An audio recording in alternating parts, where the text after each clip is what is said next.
శ్రోతలకు స్వాగతం. నమస్కారం. నేను మీ గాంధీ. మా యొక్క ప్రసారాన్ని పూర్తిగా ఆలకించి మీ యొక్క ప్రశంసను లైక్ బటన్ ద్వారా తెలియపరచగలరని ఆశిస్తున్నాం. అదేవిధంగా మా యొక్క ఛానల్ను సబ్స్క్రైబ్ చేసుకొనగలరని మా మనవి. ఈ విశాల ప్రపంచంలో 195 దేశాలలో ఎంతో విలక్షణమైన దేశం భారతదేశం.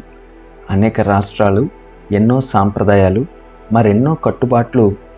స్వాతంత్రం సాధించిన నాటి నుండి ఎన్నో ఒడిదుడుకులను, సవాళ్లను ఎదుర్కొంటూ నిరంతరం ఒక్కటిగా శ్రమిస్తున్న ఏకైక దేశం మన భారతదేశం. అభివృద్ధిని ఆశాదీపంగా చూపిస్తూ, అవకాశాల కోసం ఎదురుచూపులు చూస్తూ, ప్రపంచ అభివృద్ధి పోటీలో నిలబడాలనే ఆశలతో 60 వసంతాలు గడిచిపోయాయి. పొరుగు దేశాల నీలి నీడలు, శత్రుమూకల ఆటంకాలతో, నిత్య వేదనతో గడిచాయి ఆ రోజులు. అయితే అటువంటి సమయంలో ఒక నాయకుడు ధైర్యంతో ఆ ప్రజల ముందుకు వచ్చి నిలబడ్డారు. ధైర్యాన్ని నింపారు, ఆశలను చిగురింపజేశారు. ప్రజాబలంతో తన చాతుర్యాన్ని నింపి తిరుగులేని ఆధిపత్యాన్ని, ప్రపంచ దేశాలతో పోటీపడి గెలవగలిగే మార్గాన్ని దేశానికి పరిచయం చేశారు. అతను గడిపిన దుర్భర పేదరికాన్ని, నిస్సహాయతను ఎలా జయించాలో దేశమంతటికీ నేర్పించారు. భారతదేశ సంస్కృతి సాంప్రదాయాల ఒడిలోనే ఆధునికతను చేర్చి అభివృద్ధి దిశగా మన భారతదేశాన్ని నడిపించిన వ్యక్తి మన దేశ ప్రధాని అయినటువంటి శ్రీ నరేంద్ర మోడీ గారి గురించి ఈ ప్రసారంలో మీ ముందుకు తీసుకొస్తున్నాం.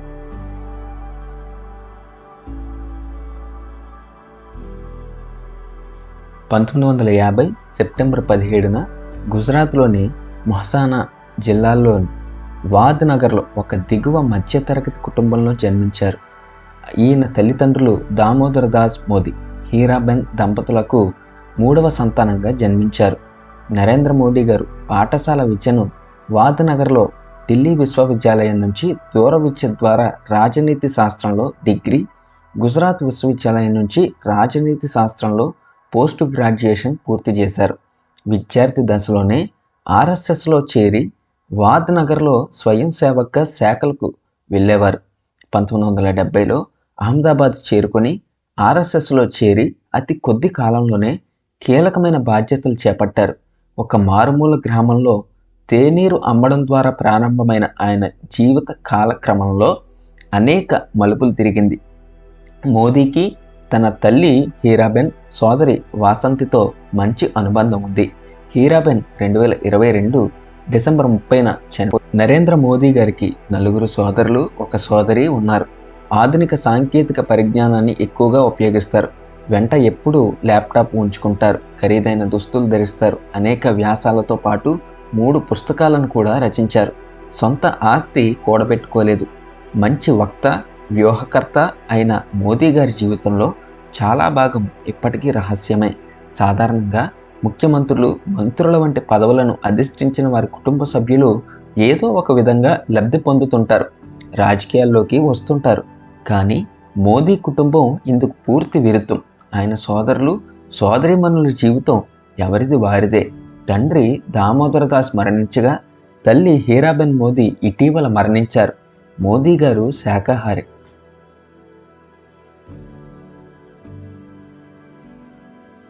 నరేంద్ర మోడీ గారు బాలుడిగా ఉన్న సమయంలోనే గుజరాత్ రాష్ట్రంలో అప్పుడే బలపడుతున్న ఆర్ఎస్ఎస్ సంస్థను గుజరాత్ గ్రామీణ ప్రాంతాల్లో విస్తరణకు వచ్చిన వకీల్ సాబ్గా ప్రసిద్ధిగాంచిన లక్ష్మణ్ రావు ఇనామ్దార్ ద్వారా ప్రారంభమైన వాద్నగర్ శాఖలో స్వయం సేవక్గా ప్రవేశించారు. మోదీ ఉన్నత పాఠశాల విద్యను పూర్తి చేసి 17 ఏళ్ల వయసులో దేశ పర్యటన నిమిత్తం ఇల్లు వదిలి మధ్యప్రదేశ్, ఉత్తరప్రదేశ్, బీహార్ రాష్ట్రాల మీదుగా పశ్చిమ బెంగాల్లోని కలకత్తా, డార్జిలింగ్ వరకు వెళ్లారు. కలకత్తాలో రామకృష్ణ మఠంలో సన్యాసం తీసుకోవడానికి ప్రయత్నం చేయగా అక్కడి నిబంధనలు అంగీకరించకపోవడంతో అక్కడి నుండి బీహార్ మీదుగా అప్పటి ఉత్తరప్రదేశ్ రాష్ట్రంలో ఉన్న ఆల్మోరాకు వెళ్ళి రామకృష్ణ మఠం యొక్క ఆశ్రమంలో గడిపారు. అలా 17 నుంచి 20 ఏళ్ల వయసులో ఉత్తర భారతంలో ముఖ్యమైన ప్రాంతంలో పర్యటించి అక్కడి పరిస్థితులను ఆకలింపు చేసుకున్నారు. మోదీ పర్యటన ముగించుకొని స్వగ్రామమైన వాద్నగర్కి చేరి తల్లి దగ్గర దీవెనలు తీసుకుని అహ్మదాబాద్లో తన మేనమామ నడుపుతున్న ఆర్టీసీ క్యాంటీన్లో పనిచేస్తూనే తన గురువు వకీల్ సాబ్ ద్వారా తిరిగి ఆర్ఎస్ఎస్లోకి ప్రవేశించారు. వకీల్ సాబ్ అనుచరుడిగా అనతి కాలంలోనే అహ్మదాబాద్ నగర సంఘ శాఖల్లో అందరికీ సుపరిచితులయ్యారు. 1972లో గుజరాత్ రాష్ట్రంలో విశ్వ హిందూ పరిషత్ తలపెట్టిన సాధు పరిషత్ కార్యక్రమ బాధ్యతలు, సభా కార్యక్రమాలు వకీల్ సాబ్ తరపున విజయవంతంగా నిర్వహించి ఆర్ఎస్ఎస్ పెద్దల దృష్టిలో పడ్డారు.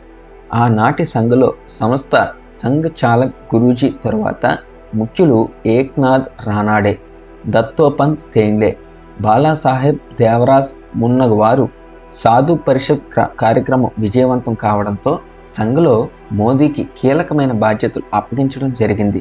1975లో అత్యవసర పరిస్థితి విధించిన సమయంలో దేశంలోని ఆనాటి కీలకమైన జాతీయ నాయకులను సంఘ్ ప్రతినిధిగా కలవడంతో పాటుగా నాయకులకు రహస్యంగా దాచిపెట్టే కార్యక్రమంలో కీలకమైన పాత్ర పోషించారు. ఆ సమయంలోనే గుజరాత్ రాష్ట్ర సంఘ్ విద్యార్థి విభాగం ఏబీవీపీ నాయకుడిగా బాధ్యతలు చేపట్టి విద్యార్థులను విజయవంతంగా నడిపించారు. అత్యయిక స్థితి ముగిసిన తరువాత సంఘ్లో పెద్ద పెద్ద పదవులు నిర్వహించారు. ఈ క్రమంలోనే ఢిల్లీ వెళ్ళి ప్రముఖ కార్మిక నాయకుడు, సంఘ్ పెద్దల్లో ఒకరైన దత్తోపంత్ తేంగ్డేకు పలు పుస్తకాల రచనలు సహాయకుడిగా పనిచేయడమే కాకుండా ఢిల్లీ రాజకీయ పరిస్థితులను ఆకలింపు చేసుకున్నారు. పుస్తక రచన పూర్తి కాగానే గుజరాత్కు వచ్చి గుజరాత్ రాష్ట్ర సంఘ్ సహప్రముఖగా బాధ్యతలు చేపట్టి 1986 వరకు ఆ బాధ్యతల్లో కొనసాగారు. మోదీ ఆర్ఎస్ఎస్లో పనిచేస్తున్న సమయంలో ఆనాటి గుజరాత్ రాష్ట్ర జనసంఘ్ పార్టీ ముఖ్య నాయకులు నాథులాల్ జుగ్దా, వసంత్ భాయ్ గజేంద్రకర్లతో ఏర్పడ్డ సన్నిహిత సంబంధాలు మోదీని రాజకీయాల పట్ల ఆకర్షితుల్ని చేశాయి. 1986లో ఆర్ఎస్ఎస్ నుంచి భాజపాలోకి ప్రవేశించిన మొదటి తరం నాయకుల్లో వీరు ఒకరు. భాజపాలో చేరిన తరువాత అహ్మదాబాద్ పురపాలక సంఘ ఎన్నికల బాధ్యతలు తీసుకొని పురపాలక ఎన్నికల్లో భాజపాని గెలిపించడంలో కీలకమైన పాత్ర పోషించి భాజపా అగ్రనాయకత్వం దృష్టిలో పడ్డారు. అప్పటి పార్టీ జాతీయ అధ్యక్షుడు ఎల్కే అద్వానీ ప్రోత్సాహం కూడా తోడై కొద్ది కాలంలోనే రాష్ట్ర భారతీయ జనతా పార్టీ ప్రధాన కార్యదర్శి పదవిని చేపట్టారు. 1990లో లాల్ కృష్ణ అద్వానీ గారు చేపట్టిన అయోధ్య రథయాత్రకు గుజరాత్ బాధ్యుడిగా, 1992లో మురళీ మనోహర్ జోషి చేపట్టిన కన్యాకుమారి కాశ్మీర్ ఏక్తా రథయాత్రకు జాతీయ ఇన్ఛార్జిగా పనిచేశారు. 1993లో బీజేపీని రాష్ట్ర వ్యాప్తంగా బలోపేతం చేసేందుకు రాష్ట్ర ప్రధాన కార్యదర్శిగా పలు యాత్రలు చేపట్టారు. 1995లో జరిగిన శాసనసభ ఎన్నికల్లో బీజేపీ రాష్ట్రంలో అధికారంలోకి రావడానికి కీలకమైన పాత్ర పోషించారు. ఈ విజయం తర్వాత ఆయన సేవలను జాతీయ స్థాయిలో వాడుకునేందుకు అద్వానీ గారు తదితరులు ఉత్తర భారతంలో హిమాచల్ ప్రదేశ్, పంజాబ్, హర్యానా రాష్ట్రాల ఇన్ఛార్జిగా నియమించడం జరిగింది. ఆయా రాష్ట్రాల ఇన్ఛార్జిగా పార్టీని బలోపేతం చేయడమే కాకుండా పార్టీని అధికారంలోకి తీసుకొచ్చారు. మోదీ సాధించిన విజయాలను గమనించిన ఆర్ఎస్ఎస్ బీజేపీ నాయకత్వం బీజేపీ జాతీయ కార్యదర్శి పదవిని కట్టబెట్టింది. 1997లో అద్వానీ చేపట్టిన స్వర్ణ జయంత రథయాత్ర నిర్వహణ బాధ్యతను తీసుకొని విజయవంతంగా నిర్వహించి రథయాత్ర విజయానికి కీలకమైన పాత్ర పోషించారు. 1998లో బీజేపీ పార్టీ అధ్యక్షుడిగా బాధ్యతలు చేపట్టిన ఖుష్బూ థాక్రే ప్రోద్బలంతో మోదీ భారతీయ జనతా పార్టీ జాతీయ ప్రధాన కార్యదర్శిగా నియమించబడ్డారు. ఆ తర్వాత జరిగిన 1998, 1999లలో లోక్సభ ఎన్నికలలో భారతీయ జనతా పార్టీ విజయం సాధించింది. పార్టీ ప్రధాన కార్యదర్శిగా ఉంటూనే 1998లో జరిగిన గుజరాత్ శాసనసభ ఎన్నికల్లో తన వ్యూహాలతో పార్టీని విజయ తీరాలకు చేర్చడంతో పాటు పార్టీలో సీనియర్ నాయకుడైన కేశుభాయ్ పటేల్ ముఖ్యమంత్రి అయ్యారు. 2000వ సమయంలో గుజరాత్లోని కుచ్ ప్రాంతంలో సంభవించిన పెను భూకంపం తర్వాత సహాయ కార్యక్రమాలు చేపట్టడంలో కేశుభాయ్ ప్రభుత్వం విఫలమైందని ప్రతిపక్షాలు విమర్శించడంతో భారతీయ జనతా పార్టీ నాయకత్వం 2001 అక్టోబర్లో నరేంద్ర మోడీ గారిని గుజరాత్ ముఖ్యమంత్రి పీఠంపై కూర్చోబెట్టింది. అప్పటి నుంచి 2014 మే 21 వరకు కూడా ప్రధానమంత్రి పదవి చేపట్టేందుకు వీలుగా రాజీనామా చేసేంత వరకు కూడా గుజరాత్ ముఖ్యమంత్రిగా నరేంద్ర మోడీ గారే కొనసాగారు.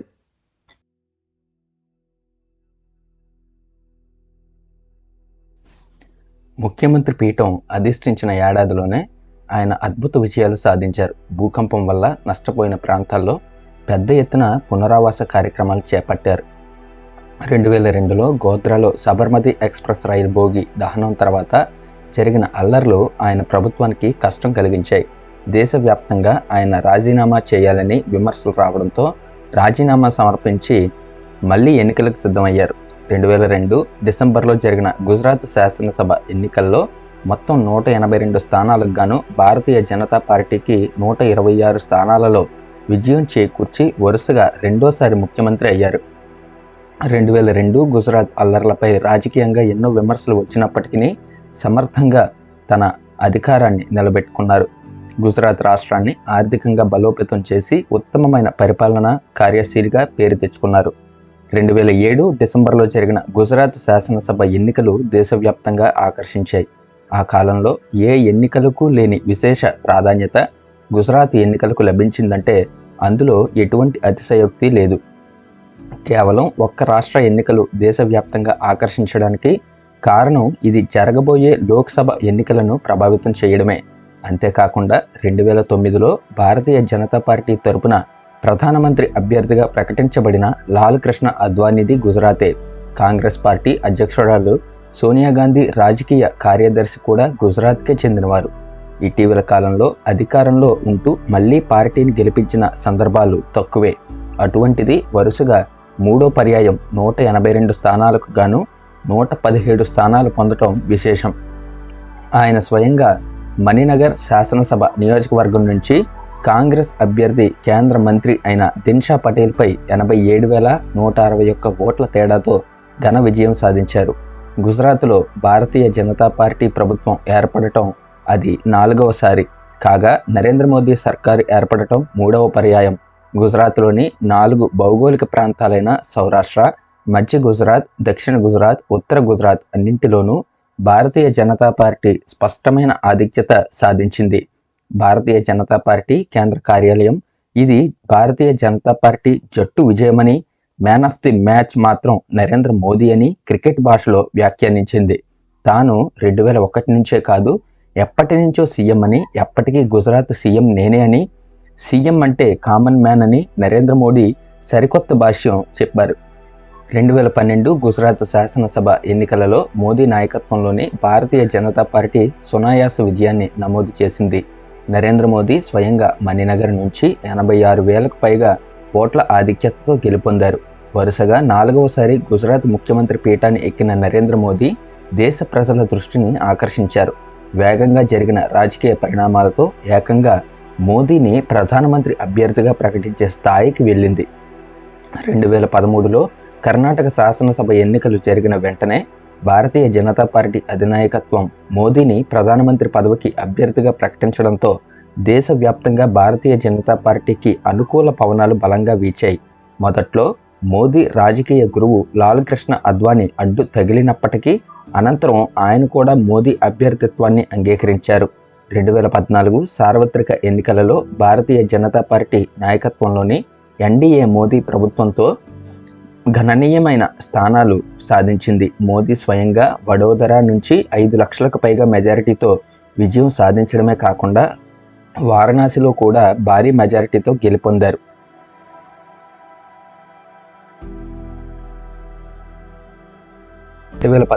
మే 26న నరేంద్ర మోదీ భారతదేశ 15వ ప్రధానమంత్రిగా ప్రమాణ స్వీకారం చేశారు.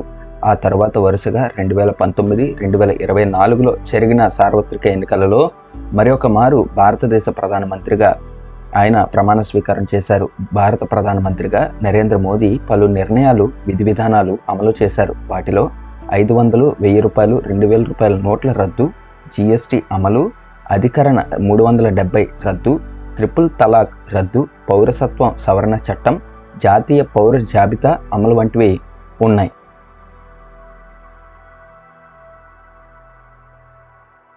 2002లో ఎన్నికలలో విజయం సాధించిన తరువాత మోదీ అనేక అభివృద్ధి కార్యక్రమాలపై దృష్టి సారించారు. విదేశీ పెట్టుబడులను కూడా ఆకర్షించడానికి విశేషంగా తోడ్పడ్డారు. నర్మదా ఆనకట్ట ఎత్తును పెంచి లక్షల ఎకరాల భూమిని సాగులోనికి తెచ్చారు. తాగునీటి సరఫరా, జల విద్యుత్తుపై కూడా శ్రద్ధ చూపించారు. అనేక మహిళా పథకాలను చేపట్టారు. పెట్టుబడులను రప్పించడంలో, పారిశ్రామిక అభివృద్ధిలో, ఎగుమతులలో గుజరాత్ రాష్ట్రాన్ని మోదీ అగ్రస్థానంలో కొనసాగించారు. 2011 సెప్టెంబర్ 14న నరేంద్ర మోదీ పరిపాలన సామర్థ్యాన్ని అమెరికా శ్లాఘించింది. అమెరికా కాంగ్రెస్కు చెందిన పరిపాలనా విభాగం భారతదేశపు అత్యుత్తమ పాలన, ఆకర్షణీయమైన అభివృద్ధి గుజరాత్లో కనిపిస్తున్నాయి. ప్రభుత్వ యంత్రాంగంలోని అవినీతిని, అలసత్వాన్ని తొలగించి ఆర్థిక రథచక్రాలను గాడిలో పెట్టారు అని అభివర్ణించింది.